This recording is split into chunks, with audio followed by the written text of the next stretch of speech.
Graduates to come, adults and students that just recently graduated, to sit right here on the front, right here for me right now. Yeah. We appreciate you guys being here today.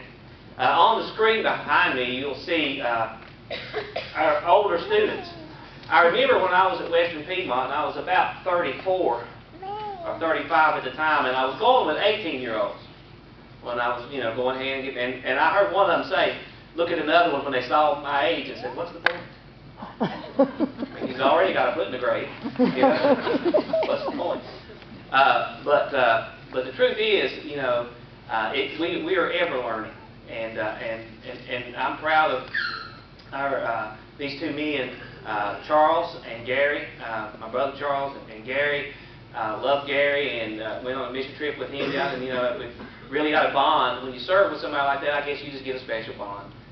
And so you see, I don't know if you can see the younger picture and the older picture of each one on the screen up there. But both of these guys were caught up in that economy where people are downsizing, and what are you going to do? And they decided to go on back to school. And both of them were very successful and graduated and did really well. And so I want these guys to come and stand right here. I'm going to do two things for them. I want to present them with a special book from the church by Matthew Henry. It's called Grant Me Wisdom.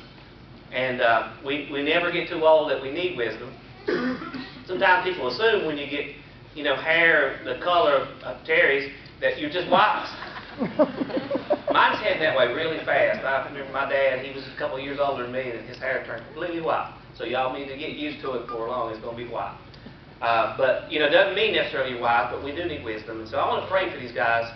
It's probably more difficult and more challenging to do what they did than just about anything I know of, because to kind of have to restart at that point is very difficult.